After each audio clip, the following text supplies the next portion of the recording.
윤석열 전 검찰총장의 고소 사주 의혹 연일 뜨겁습니다. 4.15 총선 앞두고 손준성 대검 수사정보정책관이 당시 미래통합당 김웅 후보에게 유시민, 최강욱, 황희석 등 여권 정치인과 언론인들에 대한 형사 고발을 사주했다는 의혹인데요. 그 한가운데 계신 분입니다. 최강욱 열린민주당 대표 만나보겠습니다. 안녕하세요. 네, 안녕하세요. 네네. 오늘 국회 법제사법위원회 긴급 현안 질의 진행 중에 퇴장? 어떻게 뭐 회피? 이석? 뭐라고 표현을 해야 될지 모르겠는데 자리를 스스로 떠나셨어요. 현재 법사위 상황, 그다음에 왜 자리를 떠나게 되셨는지 같이 좀 말씀해 주시죠. 현재는 주질의를 마치고 8시까지 정회 중인 걸로 알고 있고요. 네. 상임위 회의 경과를 지켜보신 분들은 아시겠지만 국민의힘은 처음부터 회의에 성실하게 임할 의사가 없어 보였습니다. 처음에 회의 개의 시간이 됐는데도 들어오지 않고 계시다가 검찰총장이 왜 출석하지 않았느냐, 이거부터 문제를 삼으시고 법무부 장관이 뭘 알겠느냐, 당사자가 나와서 얘기하지 않겠느냐 하고 말씀을 드려서 당사자가 왜 없느냐, 내가 당사자고 국민의힘이 당사자 아니냐, 들어와서 말씀하시라, 이런 상황이 좀 있었습니다. 네네. 정식 개의가 된 이후에는 이제 의사진행 발언으로 공방이 좀 있었는데요. 네네. 계속해서 허황된 얘기, 말도 안 되는 보도, 무슨 뜬구름 잡는 얘기를 가지고 지금 이게 현안 질의를 할 사안이냐 이러면서 다른 사안하고 자꾸 연계해서 네네. 이 방향을 이렇게 흐트리시려는 모습, 그다음에 뭐라도 꼬투리를 잡으면 회의에 들어오지 않고 이걸 파행시키려고 하는 모습이 느껴져서 네네. 제가 진행되는 중간에 양당 간사님들께 제 문제를 가지고 걸림돌이 될 필요는 없으니 양 간사 간에 다시 합의를 해달라. 네.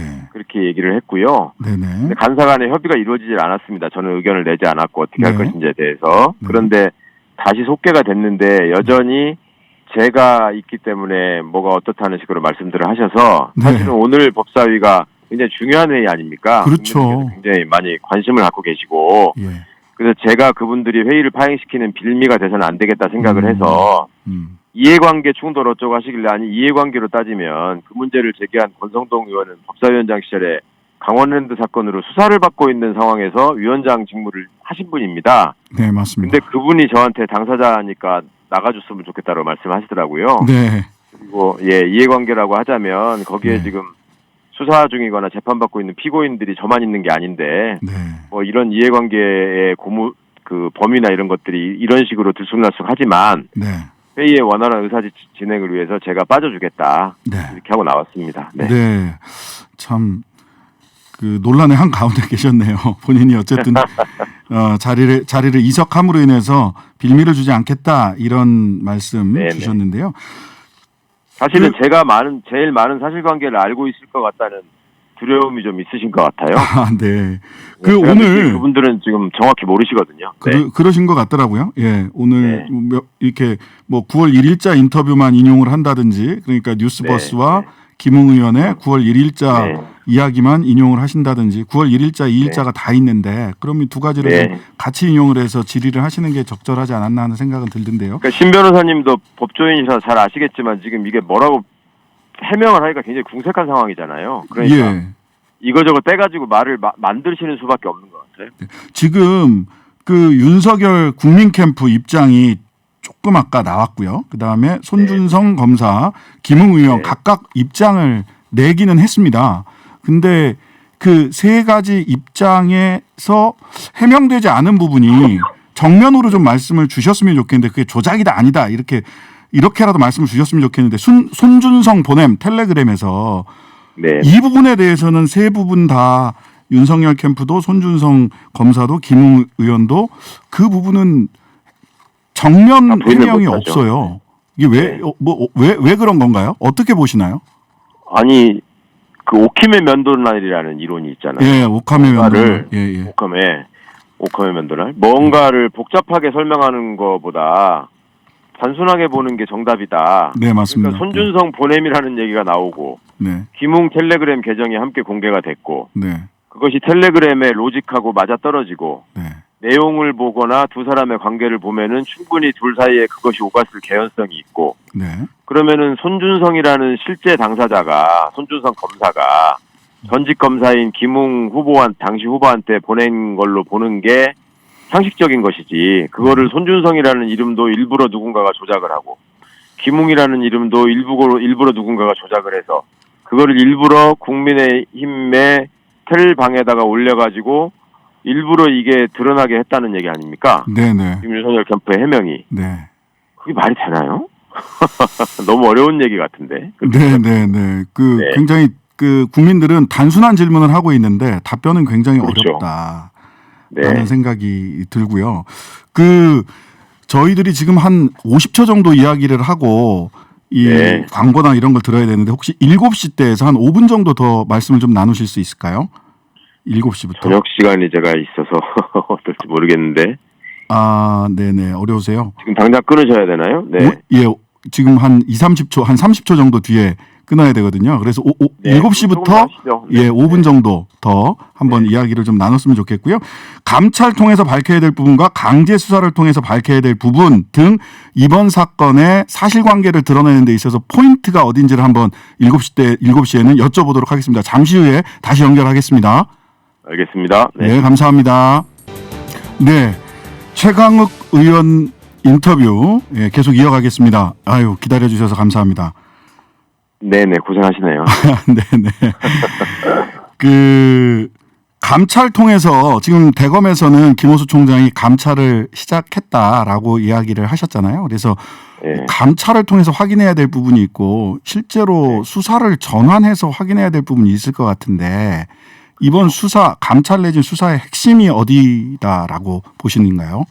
감찰은 아무래도 이제 이 손준성 검사가 직무 수행을 하면서 검찰 내부의 자료를 빼돌린 것 같은 의혹이 있다. 지금 이런 거잖아요. 네네네. 특히 이제 실명이 적시된 판결문은 그 이프로스를 통한 킥스의 접속 이게 아니면은 불가능한 일이니까. 네네.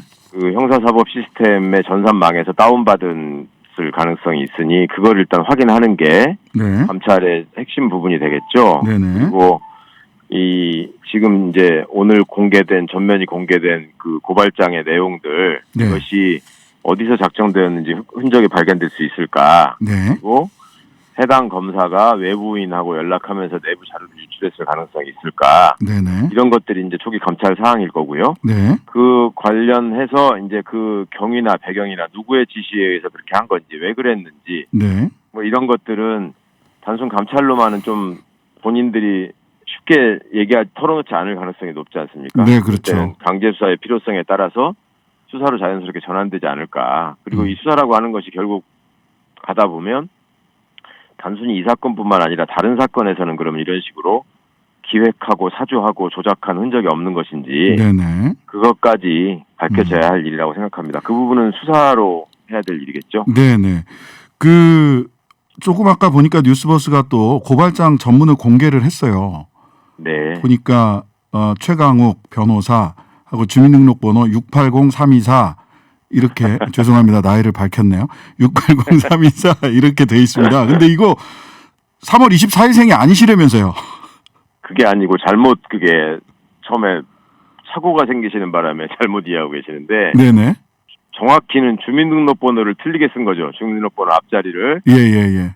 제 생일은 3월 24일이 맞아요. 아, 그런데 그런데 주민등록번호는 680505로 돼 있습니다. 아, 네네네. 그런데 어딘가를 보고 제 실제 생년월일이 써 있는 거를 보고 주민등록번호 앞자리일 거라고 추정해서 베꼈겠죠. 아, 네네. 그런데 안타깝게도 오답을 똑같이 베낀 문서가 지금 계속 나오고 있는 거죠. 유독 국민의힘에 건네졌을 것으로 보이는 문건에서만. 그리고 제가 실제로 고발당한 고발장에서만. 그래서 실제 최 의원님은 소위 시민단체가 고발한 고발장을 받아보셨을 거 아니에요. 갖고 계실 거 아니에요. 재판 중이시니까. 그것과 오늘 뉴스버스에서 뉴스버스에서 공개한 고발장이라고 해서 공개한 이 문서에 한번 비교를 해보시면 뭐 유사성이나 뭐 이런 게 발견될 수도 있지 않을까라는 생각도 들던데 한번 뭐 비교는 해보셨나요? 어떠셨어요? 당연히 뭐 그럴 거고요. 지금 외견상 봐서는 소위 유령 시민단체가 낸 고발장의 양식에는 고발인과 피고발인을 표로 그려가지고 이렇게 표기를 했습니다. 근데 이제 손 검사가 김 의원한테 넘겼을 것으로 추정되는 문건이 표를 그려가지고 인적사항을 쓴 거죠. 네, 맞습니다. 그러니까 이제 그런 면에서는 똑같고요. 이게 검찰청 양식이죠. 예. 권장하는. 네, 변호사님은 고소 고발 대리 많이 해보셨는지 모르겠는데 저는 옛날에 변호사 시절에 그렇게 안 썼거든요. 저도 이렇게 안 씁니다, 사실은. 네. 그런데 이제 국민의힘이 작년 8월에 저를 선거법 위반으로 고발했던 네네. 고발장을 보면 네. 거기는 또 표가 빠져 있는데 주민등록번호는 틀린 번호를 똑같이 또 써놨습니다. 그러니까 그런 걸 보면 예. 뭔가 이상하다. 네네. 그거는 다들 느끼실 수 있었던 것 같고요. 네. 그래서 제가 오늘 그 시민단체가 그동안에 쭉 고소고발을 남발해 왔는데 네. 그 관련된 고소고발장을 제출해 달라. 네. 그러니까 제가 다른 사건에서 그 시민단체가 해서 기소된 사건들이 또 있거든요. 네네네. 근데 거기 고발장은 사건 기록을 복사해 보니까 제 주민등록번호를 지우고 줬어요. 네네. 수사기록 복사할 때 왜 그렇게 하잖아요. 네네, 그렇죠. 거기서는 확인이 안 돼서 네.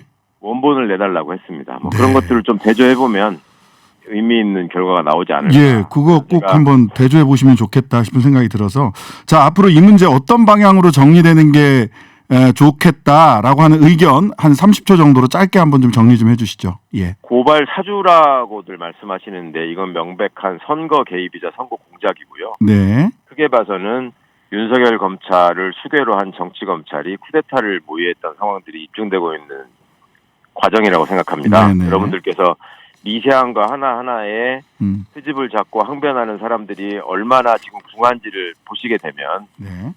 쉽게 아실 거라고 생각하고 진실은 멀리 있지 않습니다. 저는 곧 드러날 거라고 봅니다.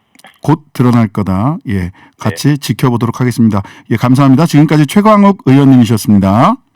네, 감사합니다. 네.